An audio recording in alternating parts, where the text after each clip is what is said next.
Buenos días a todos. Vamos a ver el tema 8, ¿vale? Voy a poner esto por aquí. Va. Vamos a ver el tema 8. Hoy, ¿este tema de qué es? Desde hidrostática, continuamos con la hidrostática, ¿de acuerdo? Habíamos visto cómo cambiaba la presión con la profundidad, el concepto de peso específico, ¿de acuerdo? Y ahora vamos a ver el efecto que eso tiene en objetos sumergidos y qué fuerzas se ejercen sobre volúmenes sumergidos y las superficies de contorno de esos volúmenes. ¿De acuerdo? ¿Qué vemos aquí en la imagen? Pues vemos un muelle, ¿vale? El muelle de Santa Cruz tiene muros, ¿vale? Hay barcos flotando. Entonces ustedes tienen que plantearse qué fuerza sufre cada barco, porque flota, si pesa toneladas, ¿de acuerdo? Los muros, qué fuerzas van a sufrir, de qué dependen. Aparte de las fuerzas de la marea y de la fuerza de las olas, hay una fuerza hidrostática, ¿de acuerdo? Constante. Bien, eso es lo que vamos a ver en este tema y vamos a ver los problemas que hay que saber abordar para probarlo, ¿de acuerdo? Los problemas de este tema. Bien, vamos a empezar con el concepto de, a ver si esto puede... ver. Vale. El objetivo de este tema, como les dije, es entender las fuerzas que actúan sobre un objeto sumergido y cómo calcularlas. Sobre todo, entenderlo y cómo calcularlo. ¿De acuerdo? ¿Por qué flota un barco de gran tonelaje? Vamos a ver. ¿Por qué flota? Imagínense ustedes un barco enorme como el que ven en la imagen. ¿Cómo puede ser que tamaño objeto con el peso que tiene no se sumerja? ¿Qué efecto básico es el que hace que se sostenga? Esto lo tiene que tener muy, muy claro. Para entender, es importante entender que la fuerza de empuje que permite que el objeto flote en el agua se explica fácilmente tan solo teniendo en cuenta que el objeto que se introduce en el agua desplaza un volumen de agua equivalente al volumen sumergido del objeto, ¿de acuerdo? Tanto más se sumerge un objeto, el volumen que ocupa es agua desplazada, agua que se va hacia arriba, porque hacia abajo no puede ir. ¿De acuerdo? Con lo cual estás levantando todo ese agua y esa es la fuerza de empuje que tú sufres hacia arriba. ¿De acuerdo? Bien, con lo cual la fuerza total neta ascendente es igual al peso del agua que se ha desplazado. En esta imagen lo que pueden ver es que cuando la fuerza de flote supera o iguala sobre todo iguala al peso total, el objeto está en flotación.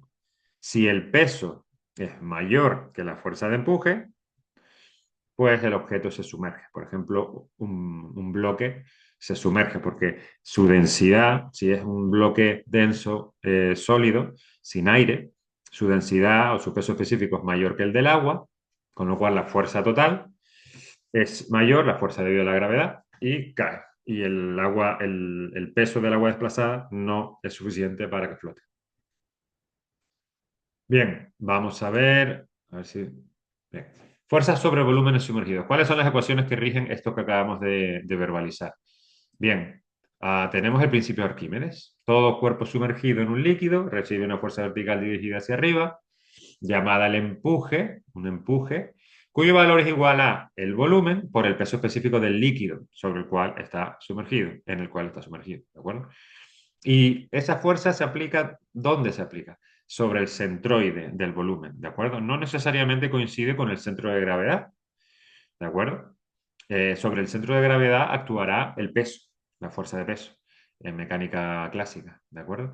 Pero la fuerza de empuje va a ser la fuerza neta total resultante de todas las fuerzas que empujan la superficie, ¿de acuerdo? Del objeto, y que es la interfaz entre el sólido y el líquido, o entre el objeto sumergido y el objeto y el líquido que lo rodea, y la resultante va a estar localizada en el centroide de ese volumen, ¿de acuerdo? Esto lo podemos explicar rápidamente recordando la hidrostática que vimos en el tema 7 anterior, ¿de acuerdo? Vamos a fijarnos en la figura de la derecha. Tenemos un vaso con un cilindro, con una superficie de líquido arriba, ¿de acuerdo? Vamos a ver si puedo usar un marcador aquí. Bueno, aquí se ve mi ratón, creo. Espero que se vea en el vídeo el ratón, no lo sé si se ve. Yo espero que se vea. porque no veo ningún... A ver, aquí. Sí, aquí. Vemos aquí la superficie del líquido, ¿de acuerdo? Y tenemos un cilindro sumergido. Tiene una cara superior y una cara inferior y tiene caras laterales.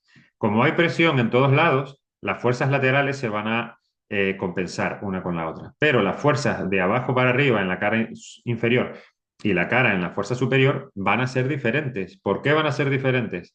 Porque las presiones cambian con la profundidad. A mayor profundidad, mayor fuerza, mayor presión y mayor fuerza. ¿De acuerdo? Entonces, si las áreas son iguales, pues la fuerza total es mayor abajo. Con lo cual el objeto es como si pesara menos, entre comillas, que es lo que medimos en la práctica de densidad de sólidos en el laboratorio. Al sumergir un objeto en agua, vemos que el empuje perdón, que el peso que tiene total, neto, en un dinamómetro es menor. ¿De acuerdo? Porque hay que restarle al peso en seco, digamos, el peso del agua que ha desplazado ese objeto. Bien, vamos a verlo con ecuaciones, ¿de acuerdo? Con fórmulas. Tenemos que la presión a diferentes alturas, a diferentes profundidades en el líquido, es el peso específico, en este caso es agua, por la profundidad a la cual está el punto de medida de la presión manométrica en este caso, ¿de acuerdo? La fuerza sobre una superficie debido a una presión es presión, newton por metro cuadrado, por el área, metro cuadrado. Me va a quedar newtons, que son unidades de presión, ¿bien? Es peso específico por el área, ¿vale? Y por la altura, ¿de acuerdo? Por tanto, la fuerza neta siempre será hacia arriba. ¿Por qué? Porque F2 tiene un H2 mayor, una profundidad mayor, ¿de acuerdo? Con lo cual me va a quedar que la diferencia de alturas no es más que la altura del cilindro, si yo la multiplico por el área es su volumen, o sea que en efecto queda volumen del cilindro por peso específico del agua. Es decir, la fuerza de empuje es el volumen del objeto por el peso específico del líquido. Aquí hemos demostrado esta fórmula en un caso particular de un cilindro, ¿vale? Bien, la próxima vez que vean un gran barco, podremos imaginar la gran cantidad de agua que desplaza, ¿de acuerdo? Como el que vieron antes en la foto.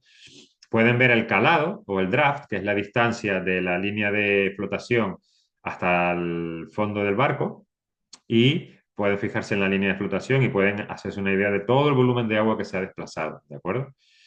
Por ejemplo, en este caso, un buque de 50.000 toneladas de peso puede desplazar, para que flote, 50.000 toneladas de agua, ¿de acuerdo? Para que se hagan una idea de los números. Por tanto, gracias a ese agua desplazada, el barco no se hunde, ¿de acuerdo? Y siempre en los barcos se mide la línea de flotación en diferentes puntos del barco y con eso se estima la carga total que hay en el barco y se sabe si está bien nivelado o no el peso que hay en el barco. ¿De acuerdo? Nivelado en el sentido de si está por encima o por debajo de los límites que se puede transportar. ¿Vale? Bien, vamos a ver problemas, ¿vale? Vamos a ver problemas para entender mejor toda esta dinámica. Eh, primer problema, un cuerpo sólido con un volumen V, ¿vale? En este caso un cilindro con un dinamómetro que nos permite medir el peso en seco, el peso en el aire y el peso sumergido. Nos da 5 newtons en el aire y 3,5 newtons sumergido, es decir, hemos perdido 1,5 newtons, ¿vale? Pesa 1,5 newtons menos cuando está totalmente sumergido en el agua. Entonces nos piden el volumen del objeto y el peso específico relativo al agua de ese cuerpo. Bueno, el volumen, ¿cuánto será? Pues el empuje, ¿de acuerdo? Por el volumen. El empuje será el volumen por el peso específico, ¿de acuerdo? Entonces podemos resolver. Si sabemos que el peso en el aire son los 3,5, ¿vale? Que es su volumen por su peso específico del material. Si sabemos que el empuje, que son 1,5 newtons, es la diferencia de pesos, ¿vale? Y es el volumen por el peso específico del agua, pues lógicamente el volumen será lo que les he dicho antes, el empuje que sufre el objeto por el peso específico del líquido. Eso me va a dar su volumen, ¿de acuerdo? En este caso se puede ver rápidamente que si tenemos, ¿dónde está el volumen? tenemos 0, a ver, ¿y por qué? ¿De dónde salen las...? Pa, pa, pa, pa. Eh, sí. Ah, sí, exacto. Aquí hemos multiplicado 1,5, ¿vale? Newtons entre 10 kilonewton por metro cúbico. Y los kilonewton lo hemos pasado a newton, entonces son 10 a la menos 3. ¿De acuerdo? Entonces son 0,15 por 10 a la menos 3 metro cúbico. ¿De acuerdo? Estaba yo pensando de dónde había salido este número. Viene de ahí. Recuerden que el peso específico del agua es aproximadamente 10 kilonewton metro cúbico. Es decir, que tengo que dividir 1,5 entre 10, me da 0,15. Y como tengo kilonewton, tengo un 10 a la 3 abajo, que pasa arriba 10 a la menos 3, y me va a quedar volumen de 0,15 por 10 a la menos 3 metros cúbicos. Si lo paso a centímetros cúbicos, me da 150 centímetros cúbicos. Bien. Y el peso específico relativo, pues yo puedo dividir empuje entre peso en seco, o perdón, mejor dicho, peso en seco entre empuje, y me va a dar directamente el peso específico del material entre el peso específico del agua es igual a 3,5 entre 1,5, es decir, 2,33, ¿vale? Usando la ecuación 1 y la ecuación 2, dividiendo ecuación 1 entre ecuación 2. Bien, vamos a ver el concepto de la flotación. Como sabemos, para que flote un objeto, se tiene que igualar el peso y el empuje, ¿vale? Y queda parcialmente sumergido, ¿vale? La condición de flotar, por tanto, implica que se satisfaga la ecuación que el peso es igual al empuje, ¿de acuerdo?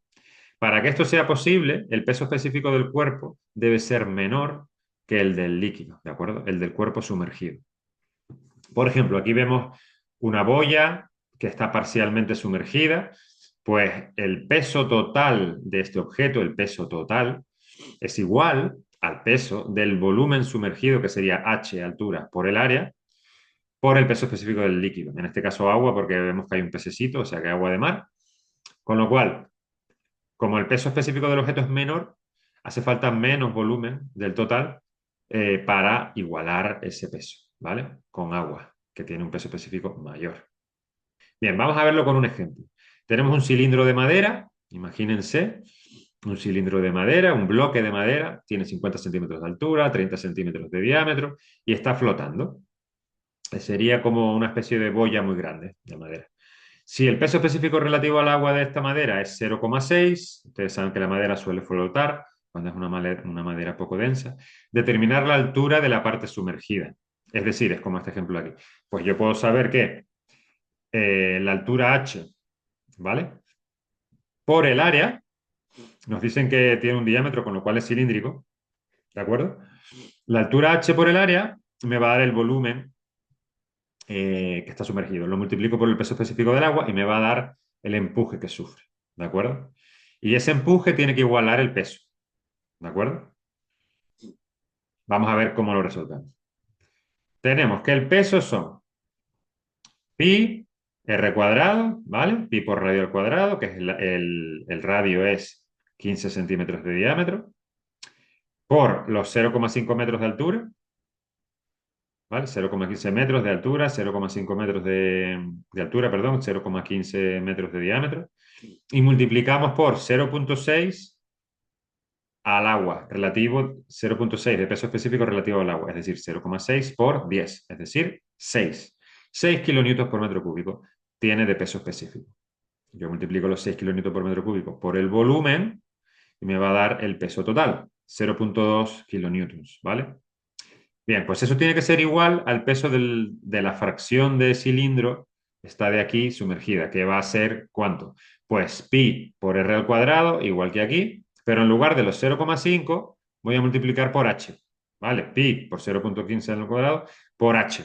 Y en lugar de por 6, multiplico por 10, porque es peso específico del agua, ¿de acuerdo?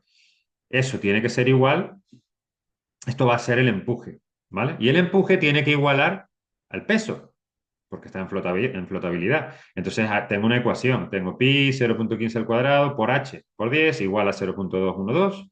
Entonces saco h. H me da justamente 0,3 metros, 30 centímetros. ¿De acuerdo? Bien, o sea que siempre es calcular el peso del volumen sumergido multiplicando el volumen por el peso específico del líquido, y eso lo igualo al peso total del objeto, que puede ser un objeto mucho mayor, ¿vale? Eso es lo que tienen que entender. Vamos a imaginar un caso como este, que es el caso de un globo. Tenemos un globo de aire caliente, ¿de acuerdo? El aire caliente tiene una densidad menor, entonces un peso específico menor, entonces sube, asciende en torno a un aire frío. Y nos dicen que el globo de aire caliente, todo lo que vendría a ser toda la parte de aire, tiene 2.800 metros cúbicos. Sabemos que el peso específico del aire en el interior del globo es 0,8, ¿vale? Un 80%. El peso específico del aire a 25 grados, pues es un día con una buena temperatura. Y que el de este último, el peso específico del aire frío, digamos, o el aire a temperatura normal, es de 9,3 newtons, ¿vale? Cada metro cúbico. Fíjense que en este caso el aire pesa muy poquito, son pues en torno a 10 newtons por metro cúbico. Bien, calcule el peso máximo que debe tener el globo con todos sus accesorios para poder levantar una carga de 2.000 newtons, ¿vale? 2.000 newtons. Bien, ¿cómo hacemos? Pues primero vamos a ver el peso total que tenemos que igualar, ¿vale? El peso total sería el peso máximo que debe tener el globo con todos los accesorios, ¿vale? ¿Vale? Lo que es el globo en sí. Más la carga de 2.000 newtons, ¿de acuerdo? Más el peso del aire, que son los 2.800 metros cúbicos que tiene, por el peso específico de ese aire, que es 0,8 por 9,3. Eso me va a dar un total de 22.832 newtons más el peso máximo del globo, que es lo que quiero saber. Bien, y ahora vamos a ver el empuje. El empuje vamos a suponer solamente debido a este volumen de globo, ¿vale? Sin tener en cuenta, pues, los accesorios, porque es mayormente todo el volumen que en primer orden de magnitud afecta. Bien, pues serían 2.800 metros cúbicos por los 9,3 de peso específico del aire. Eso me da 26.040 newtons, ¿vale? Y eso tiene que ser igual, porque está flotando, a el peso máximo del globo más los 22.832, que es el peso total. Si siguen la ecuación. Como queremos que el empuje sea mayor al del peso, queremos que ascienda, ¿vale? Estos 26.040 tiene que ser más que esto, ¿vale? Entonces el peso máximo tiene que ser menor que este valor máximo, que sería, pues, de 26.040 menos 22.832, que son 3.208. Es decir, que el peso máximo del globo todo junto, doblada la tela y con los accesorios y tal, 321 kilos solamente tiene que pesar todo el conjunto del globo. ¿De acuerdo? Bien, vamos a ver otro problema de flotabilidad. ¿De acuerdo? Tenemos una esfera de 30 centímetros de diámetro y un peso específico relativo igual a 13,5, es decir, que es muy pesada comparada con el agua, y está en el fondo del mar. Queremos levantarla con una gran boya que tiene 2 metros de altura y un peso específico relativo igual a 0,45, es decir, flota. ¿De acuerdo? Determinar la altura h a partir de la cual la esfera comienza a ser levantada. Entonces, lo único que tengo que hacer aquí es ver el peso total de la boya más la parte de la boya sumergida, más la esfera pesada, ¿vale? El peso total de todo eso. Voy a decirlo de nuevo, ¿vale? Porque no me estoy explicando bien. Tengo que ver el peso total de la boya más la bola sumergida y tengo que igualarlo al empuje, ¿vale? Que sería el volumen de boya sumergido por el peso específico del agua más el volumen de la bola sumergida por el peso específico del agua, ¿vale? ¿Cómo quedaría la ecuación? Bueno, primero de todo, vamos a ver aquí, a ver si puedo quitar esto. El volumen de la esfera es 4 tercios de pi r cubo, ¿de acuerdo? Acuérdense. Entonces, de diámetro tiene 15 centímetros, que son 0,15 metros, ¿de acuerdo? Pues tenemos 4 tercios pi r cubo, ¿vale? Son 0,014 metros cúbicos. Bien. ¿El peso cuál será? Ese volumen por los 13,5 por el peso específico del agua, ¿vale? Por eso siempre estamos haciendo peso específico relativo. Bien, volumen de la esfera por 13,5 por peso específico del agua. Si hacen el cálculo, sale 1908,5. Recuerden que el peso específico del agua son aproximadamente 10 kilonewtons por metro cúbico. Vamos a la boya. La boya entera nos dicen que tiene 2 metros de altura, ¿vale? Entonces, y se supone que tiene medio metro de diámetro. A ver, esto no está en el problema, no está indicado el volumen de la boya es pi r cuadrado por los 2 metros, ¿vale? Tiene un diámetro de medio metro. Ah, sí, está indicado no lo encontraba no está indicado en el enunciado del problema, pero sí está indicado en la figura. Tenemos 50 centímetros, que es medio metro, ¿vale? Y la boya tiene los 30 centímetros de diámetro. Bien, entonces tenemos un volumen de la boya de 0,393 metros cúbicos. Bueno, pues el peso de la boya es eso, por su peso específico, que es 0,45, por el peso específico del agua, ¿vale? Está indicado aquí, 0,45. Cuando yo ya conozco todos estos pesos, los dos pesos, peso de la esfera con peso de la boya, lo igualo al empuje, que es lo que hablábamos antes. ¿Y el empuje cuánto va a ser? ¿Vale? Esto es este empuje tiene que ser de la suma, 3.675,7. ¿Vale? Y ahora, ¿el empuje cuánto va a ser? Pues va a ser el volumen de la boya, ¿vale? Eh, quitándole a los 2 metros, ¿vale? La, la altura que queda fuera, ¿vale? Esto que queda fuera, se lo quitamos, ¿vale? Y tenemos el volumen de la boya sumergida, ¿vale? Y lo multiplico por 10 kilonewtons por metro cúbico, porque es el peso específico del agua. Y le sumo también el volumen de la esfera, que está aquí, volumen de la esfera más todo esto, multiplicado también por 10 kilonewtons, ¿vale? Aquí los 10 kilonewtons están sacados a factor común. Con lo cual me va a quedar una ecuación que depende de h, y puedo sacar h. Y entonces h me queda 0,2 metros, que son 20 centímetros, ¿de acuerdo? Entonces la altura que va a quedar fuera, ¿vale? Que la he introducido aquí como 2 metros menos h para la altura de la parte sumergida de la boya, me va a quedar 20 centímetros, ¿de acuerdo? O sea que es simplemente aplicar la fórmula de empuje igual a peso total. Bien, otro ejemplito sencillo. Tenemos una viga de madera flotando y flota vertical porque tiene un plomito abajo muy pequeñito, pero claro, añade un peso muy grande porque el plomo es muy denso. ¿De acuerdo? Entonces nos dicen que la viga tiene 0,65 de peso específico relativo al agua, tiene una sección de 5 por 5 centímetros, ¿vale? Cuadrados y tiene 2 metros de largo, ¿vale? Tiene 2 metros de largo. Determinar el peso del trozo de plomo. Nos dicen que el peso específico del plomo es 11,4 veces el del agua, que debe agregarse en el extremo de la viga para que cuando ésta se sumerja le quedan 30 centímetros solamente, y justamente 30 centímetros, por encima de la superficie del agua. Y nos dicen que para el cálculo supongamos, en primera aproximación, que el volumen de ese trocito de plomo lo despreciamos, ¿vale? Desconocemos cuánto es ese volumen, lo despreciamos. Bueno, entonces, primero de todo, peso total, la fuerza hacia abajo que sufre el objeto entero, ¿vale? La viga de madera. Pues serán los 5,5 centímetros cuadrados de área por los 2 metros, todo eso multiplicado por el peso específico de la madera, ¿vale? 0,65 de peso específico relativo.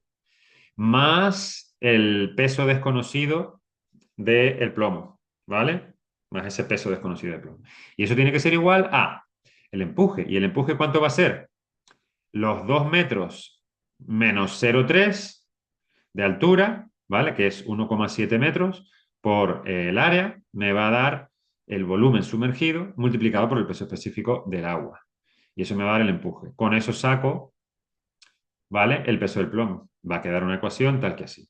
Peso total es el peso del plomo, los 2 metros por los 0,05 metros de área, por el peso específico de la madera. Sumado al del plomo, y eso es el peso total. El empuje es los 2 menos 0,3 por el área, por los 10 kilonewtons, ¿vale? 42,5. Con lo cual, si igualamos esta cantidad con esta, me da que el peso del plomo tiene que ser 10 newtons, ¿vale? 42 menos 32,5, 10 newtons, ¿vale? Bien. vamos a ver un problema más, ¿vale? Un bloque de acero que flota, en este caso es acero flotando. ¿Cómo puede ser que flote el acero? Bueno, pues resulta que está flotando en mercurio, ¿vale? Y encima del mercurio hay agua. O sea que está en una interfaz entre mercurio y agua. Sabemos que los pesos específicos del acero y del mercurio son respectivamente 7 y 11 veces el peso específico del agua. Calcular la relación A entre B, donde A son las distancias de bloque en altura sumergido en agua y la altura de bloque sumergida en mercurio. ¿Vale? O sea, calcular ese ratio. Bueno, porque no nos dan el área. No nos dan el área, pero si nos dan A y B, pues hay un ratio de A a B. Bien, vamos a suponer que hay un empuje del volumen sumergido en agua y hay un empuje del volumen sumergido en mercurio. ¿De acuerdo? Y esos dos empujes sumados tienen que igualarse al peso total, ¿vale? Del bloque por su peso específico. Entonces, ¿qué hago? Yo digo, empuje de la parte que está en agua. Pues la altura A por el área, que eso es el volumen, por el peso específico en la parte A. Empuje en el mercurio, ¿vale? En el agua. Empuje en el mercurio, igual, el mismo área por la distancia B por el peso del mercurio, peso específico del mercurio, ¿vale? Y peso del bloque total, pues el área por la altura total, A más B, por 7 veces el peso específico del agua, porque nos dicen que es a cero 7 veces, ¿vale? Vale, ya tengo el peso total, ¿vale? Y tengo los empujes. Entonces, ¿qué hago? Pues igualo. El empuje de agua más el empuje del mercurio tiene que ser igual al peso total. Entonces yo cojo todo esto, lo pongo aquí, cojo todo esto, lo pongo aquí, cojo todo esto, lo pongo aquí. Y fíjense que el área se va, el área no importa, ¿vale? Y me va a quedar A más 11,4 por B. De hecho, el peso específico del agua se va también. Me va a quedar A por 11,4 por B, A más 11,4 por B igual a 7 por A más B. ¿De acuerdo? Entonces yo tengo unas A por un lado, tengo 7A aquí, y aquí tengo una A, pues son 8A, aquí tengo 11,4 B y aquí tengo 7B, ¿vale? Entonces me queda 4,4 B, son 7 menos 1, 6. Entonces A entre B es 4,4 entre 6, o sea, 0,733. ¿De acuerdo? O sea que las claves siempre son identificar cómo calcular las fuerzas de empuje y cómo calcular los pesos. Vale, ahora les recomiendo que paren un momentito el vídeo, se toman un tentempié y vamos a ir con la parte del tema que es sobre fuerzas sobre superficies sumergidas. ¿Vale? Entonces tenemos, caso simple, fuerza sobre una superficie plana horizontal. Tienen aquí un dibujito de un embalse, ¿vale? Tenemos una altura y tenemos presión atmosférica arriba en la interfaz de agua con el aire, presión atmosférica alrededor del depósito, ¿vale? O embalse. Y dentro que tenemos, pues la presión atmosférica más la presión debido a la columna de agua, es decir, la H por el peso específico del agua. Esta es la presión absoluta, ¿vale? Entonces la fuerza total será esa presión por el área, ¿vale? Y esa será la fuerza total sobre la superficie. Lo que ya llamaríamos FR, fuerza resultante. Es decir, el área total de la superficie por la presión que hay en esa superficie horizontal, que es la misma, por eso es siempre la misma P. ¿Y esa presión cuánto es? H por peso específico del agua. ¿Y por qué no pongo la presión de atmosférica? Porque la presión atmosférica se iguala por arriba y por abajo. Esa parte, esa componente de la fuerza es igual, con lo cual no entra en la... Solo pongo presión, en este caso, si está igualada la presión por fuera, pues en este caso es solo debido a la presión interna o presión manométrica del líquido en contacto con la superficie, ¿vale? ¿Y dónde se aplica, por cierto, esta fuerza? Fuerza total. Pues como es una fuerza distribuida, como pueden ver aquí, pues la aplico en el centro, ¿vale? Como es una fuerza distribuida constante, pues va en el centro, en el centroide, ¿de acuerdo? Si la base de este depósito fuese cilíndrica, un círculo, pues el centroide es en el centro, ¿de acuerdo? Pero si fuese una figura más compleja, pues habría que buscar el centroide. Bien, vamos a ver un caso un poco más general, ¿vale? Vamos a ver una superficie arbitraria vertical. ¿Qué pasa si está vertical? Lógicamente las presiones van aumentando linealmente a medida que aumenta la profundidad. ¿De acuerdo? En este caso vamos a hacer solamente dos cálculos. Uno, el valor de la fuerza total. Recuerden, el valor de la fuerza total F. Perdón, vamos a hacer tres cálculos, ¿vale? Tres. Vamos a hacer tres cálculos. ¿Cuáles son? El valor de la fuerza total. Bien, queremos saberlo. Y luego queremos saber la profundidad del centroide. Necesario saberla. Hay que buscar el centroide de la figura y ver a qué profundidad está. Dependerá de la profundidad de la figura, ¿vale? Y hay una tercera variable que necesito saber. ¿Dónde está la profundidad del punto de fuerza, ¿vale? Del centro de presión. Y para eso tenemos esta fórmula. Entonces vamos a ir paso por paso. La fuerza resultante que se ejerce sobre el líquido, en este caso por el lado izquierdo, como se ve en esta figura, sin tener en cuenta la presión atmosférica, es el área por la presión en el punto del centroide, es decir, la profundidad a la cual está el centroide, por eso necesito saberlo, el primer paso, y la multiplico por el peso específico del líquido, ¿vale? Eso total, eso me va a dar el área por la profundidad, por el punto del centroide, ¿vale? Por el peso específico, me va a dar la fuerza. ¿Por qué? Porque es área por presión, donde presión es, el punto de presión es profundidad del centroide por peso específico. Eso me va a dar la fuerza total, ¿vale? Bien, esa fuerza total no va a estar sobre el centroide, va a estar un poquito más abajo. ¿Cuánto más abajo va a estar? Pues va a estar este poquito más abajo. En lugar de estar en el punto del centroide, la profundidad del centro de presión va a estar en el punto del centroide más un poquito más, que es el momento de inercia a lo largo de X, que lo vimos en el tema 6, dividido por el área, con lo cual también tengo que saber el área, y dividido por el centroide, ¿vale? Y vamos a ver que las figuras con sección rectangular, circular o triangular, su centroide dividido por área siempre es h cuadrado partido por 18, o h cuadrado partido por 14, o h cuadrado partido por 16, ¿vale? Ya lo van a ver, pero siempre es eso. Y x del centroide, el momento de inercia sobre el centroide a lo largo de un eje horizontal x, dividido por su área, siempre es h cuadrado partido por un número que es 12 o 14 o 16. Dependiendo de la forma. Si es un círculo, si no me falla la memoria, si es un círculo, no, si es un triángulo es dividido de 18, si es un círculo dividido de 16 y si es un cuadrado dividido de 14. Pero quizás lo estoy diciendo mal porque no lo tengo bien memorizado. Lo vamos a ver ahora, ¿vale?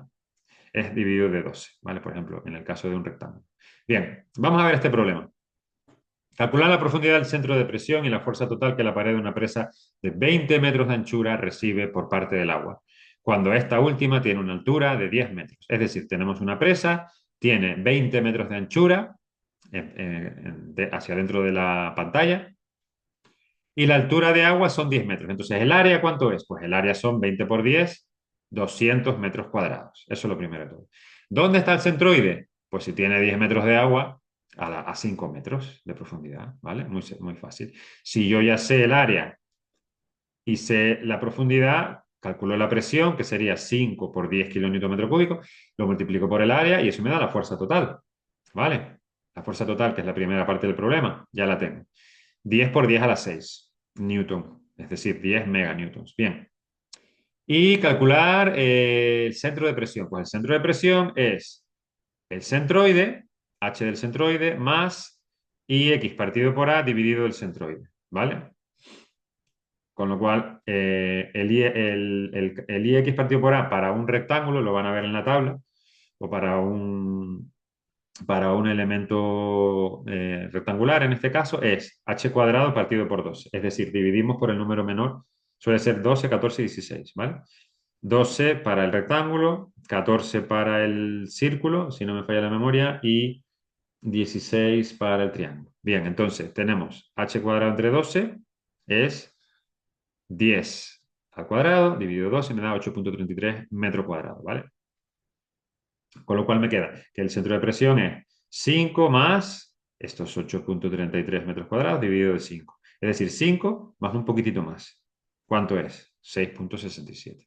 Vamos a ver otro ejemplo para que les quede más claro. ¿vale? En este caso, el círculo, ¿vale? Aquí en el cuadrado teníamos que ix partido por a es h cuadrado partido 12. Bien, para el rectángulo. Para el círculo, el ix partido por a es h cuadrado partido 16, ¿vale? 16 para el círculo, 12 para el rectángulo, ¿vale? Bien, aquí.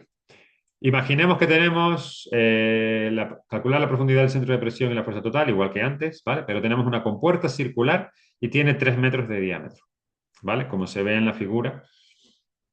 Bueno, pues es exactamente lo mismo que antes, pero cambian un poquito las geometrías. Primero de todo, área del círculo. Si tiene 1,5 metros de radio, ¿vale? El área es pi r cuadrado, pi por 1,5 metros cuadrados, ¿vale? 7,1.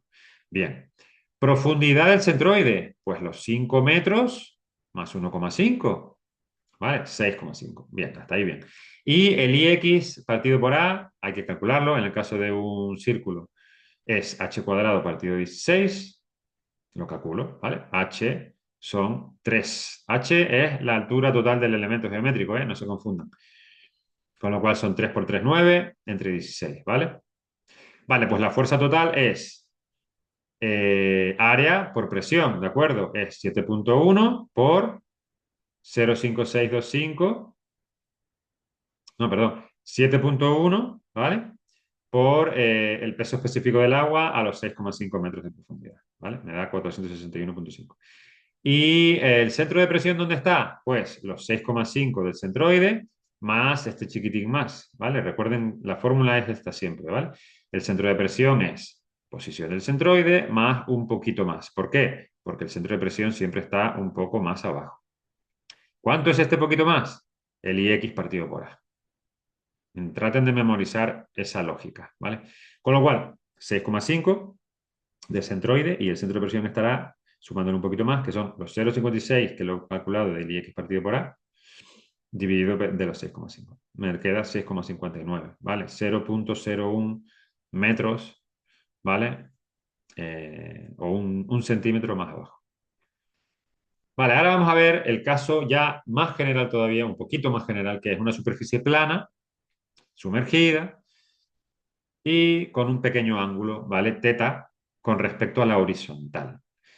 Es exactamente igual que en el caso de una superficie sumergida vertical, pero a la fórmula del centro de presión le añado seno al cuadrado, ¿vale? ¿Y por qué seno al cuadrado? Tengan en cuenta que el seno al cuadrado siempre va entre 0 y 1, ¿vale? Entre 0 y 1, 0 y 1, 0 y 1. Es una cantidad positiva, ¿vale? Entonces, en función a este ángulo de aquí, ¿vale? Esto va a ir desde 0 hasta 1, ¿vale? ¿De acuerdo? Bien, cuando seno de cuadrado valga 1, recuperamos la fórmula de antes, ¿vale? Que es para eh, la superficie vertical que teníamos antes, es decir, sin el seno. Con lo cual, esta es la fórmula genérica para la superficie plana sumergida. Bien, como les dije, las fórmulas son las mismas que antes, ¿vale? Entonces vamos a ver un ejemplo. En este caso tenemos una geometría triangular, como les comentaba antes. En el caso del triángulo, el ix partido por a es h cuadrado entre 18. Entonces vamos a recapitular. En el caso del triángulo tenemos h cuadrado partido 18. En el caso del redondel, o del círculo, perdón, tenemos h cuadrado 16, ¿vale? 18, 16. Y para el rectángulo, 12. Así que corrijo. Las cantidades ix partido por a son 12, 16 y 18, ¿vale? 12, 16 y 18 para rectángulo, círculo y triángulo. Bien, recuerden, 12, 16, 18. Bien, pues entonces tenemos para triángulo, área del triángulo. Tenemos que saber calcular el área, que es base por altura partido por 2, ¿vale? Profundidad del centroide. Pues yo tengo que ver dónde está, si se fijan aquí en la figura, tengo que ver dónde está en la posición del centroide dentro del plano con respecto al vértice de arriba, ¿vale? Tengo que ver esta distancia. Entonces, si esto lo proyecto aquí en el corte, en el perfil, vemos que es esta distancia. Yo esta distancia la conozco, ¿vale? Que es la distancia que hay del centroide al vértice, ¿vale? Pero tengo que calcular la distancia total. Primero tengo que calcular esta distancia de aquí a aquí, ¿vale? Que no es más que, si tenemos aquí tenemos este ángulo de 60 grados, ¿vale? Tenemos 30 aquí, ¿vale? 30 en esta de aquí, con lo cual es el seno de 60, ¿vale? Si calculamos, tenemos este ángulo aquí 30, ¿vale? Es como si fuera esto aquí 30, ¿vale? Pues esta distancia de aquí a aquí sería el seno, ¿vale? El seno de esto, ¿vale? Con lo cual me va a quedar que la profundidad del centroide son 2, bueno, de hecho me lo han indicado aquí, 2h entre 3, ¿vale? Esta distancia es 2h entre 3. Entonces yo cojo 2 por 1,5, ¿vale? Entre 3 por el seno de 30 grados, ¿vale? Y esta cantidad, que es este trocito de aquí a aquí, le sumo los 3 metros. Y tengo la profundidad del centroide, ¿vale? Piénsenlo, háganlo en un papel, después, tranquilamente, y, y lo van a ver bien, ¿vale? Haciendo su dibujo en su papel. Bien, entonces, la profundidad de la presión en el centroide son los 3,5 por 10 kilonewton metro cúbico de peso específico del agua, son 35 kilopascales, ¿vale? El área ya la tenemos. Entonces, la fuerza serán los 35 por el área, 52,5. Ya tenemos la fuerza total, ¿vale? La segunda pregunta que me hacían era la profundidad del centro de presión, ¿vale? De aquí hasta aquí abajo, ¿vale? Entonces tengo que poner los 3,5 metros del centro de presión, ¿vale? Que lo tengo aquí calculado, más h cuadrado partido 18, que son 0,825, por el seno cuadrado del ángulo entre los 3,5. Aquí es aplicar esta fórmula directamente, ¿vale? 3,509, ¿vale? Vamos a ver un problema más, que es el de un panel ABC, ¿vale? Aquí está A, este punto BC. Nos indican aquí que el centroide está a h tercios de aquí a aquí, ¿vale? Es decir, aquí, pues el problema es exactamente igual que antes. Lo que pasa es que está directamente, la base del triángulo está directamente en la superficie, ¿vale? Tenemos el panel ABC de la parte el panel ABC de la parte inclinada de un tanque de agua, es un triángulo isósceles con su vértice en A y su base BC mide 2 metros. Calcule la fuerza total que el agua ejerce sobre este panel y la profundidad de su punto de aplicación. Pues exactamente igual que antes. Primero tenemos que calcular, como nos dan esta geometría, tenemos que calcular este ángulo con la horizontal, que va a ser este ángulo θ, es el mismo que este. Y este es el ángulo que se aplica para esta fórmula, ¿vale? Lo ven aquí. Esta fórmula, el ángulo con la horizontal. El ángulo con la horizontal es tanto aquí como aquí, es lo mismo, ¿vale? Ese ángulo es cotangente de 4 tercios, si se dan cuenta. 4 entre 3, 53 grados, ¿vale? H lo podemos calcular, es la distancia de aquí a aquí, ¿vale? Son 5 metros, ¿vale? El seno del ángulo, ¿vale? El seno de este ángulo es 4 entre h, ¿vale? Cálculo h. Bien. HC, pues es h entre 3, ¿vale? Por el seno del ángulo. Y el área, pues base por altura entre 2, ¿vale? Calculo la presión en el centroide, 13,3 kilopascales, ¿vale? Me sé el IX partido por A. Para un triángulo era h cuadrado partido por 18, ¿vale? 1,39. Entonces tengo la fuerza, que son la presión, ¿vale? La presión y por el área, ¿vale? Por los 5 metros cuadrados. Y el centro de presión va a ser los 1,33 metros, 1,33 del centroide, más IX partido por A dividido de 1,33, es decir, 1,39 dividido de 1,33. Y como tenemos un ángulo, por el seno al cuadrado del ángulo. Es decir, aproximadamente justo 2 metros. ¿De acuerdo? Bien, pues con esto hemos terminado este tema de hidrostática. Hemos visto además un montón de problemas, ¿de acuerdo? Entonces, la semana que viene repasamos todos estos problemas en la pizarra, ¿de acuerdo? Bueno, un saludo para todos. Voy a cortar si encuentro el botón. A ver. Bien.